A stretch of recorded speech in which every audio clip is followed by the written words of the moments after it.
संभव। जी मालिक। अरे कोई बसंती को बुलाओ। सरदार बसंती तो भाग गई। बहुत नाइंसाफी है। अरे रुकिए महाराज, बसंती गई तो क्या हुआ, हम आपके लिए डबल छमिया का व्यवस्था करते हैं, एगो गोरकी आ एगो संवरकी।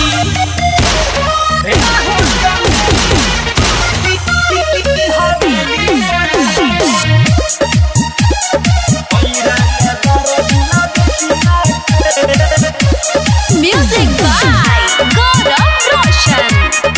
आप सुन रहे हैं अमित पटेल की आवाज में। 16 बरिस के जवानी आई बम, छुइया जो देखा तानी खावा नाम दम। अच्छा 16 बरिस के जवानी आई बम, छुइया जो देखा तानी खावा नाम दम। सुनो, बुझो नयसन वैसन तोहके टांग ले जाई से तिया के। अरे हो चमेली हवेली पयावा, हई रंगदार जिला बेतिया के। ए हो चमेली हवेली पयावा, हई रंगदार जिला बेतिया के।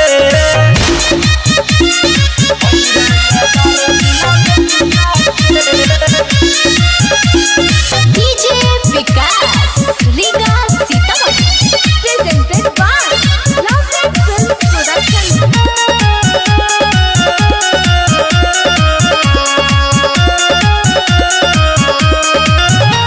जहिया तू छाछी पधरा जइबू, मछरी के जई से तारा जइबू।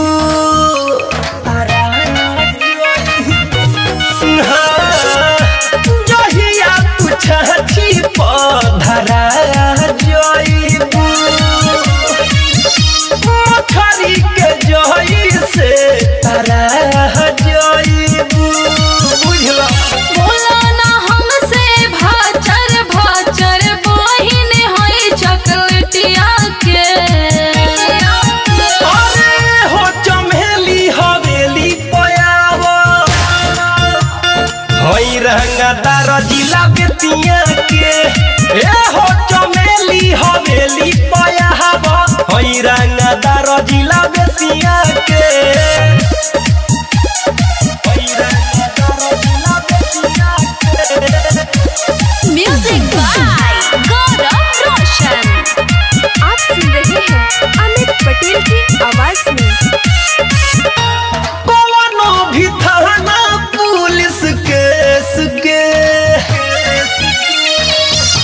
डरबा नया हमीत मुकेश के। हाँ, हाँ, कौनो भी थाना पुलिस केस के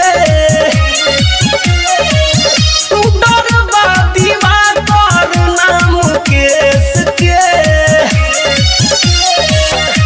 संदीप पहरादीप मुकेश के। अरे बेरी बेरी देहिया छुअत बाड़ी, ऐठ देहब तोर घेटिया के। अरे हो चमेली हवेली पयावा, अरे होई रंगदार जिला बेतिया के। ए हो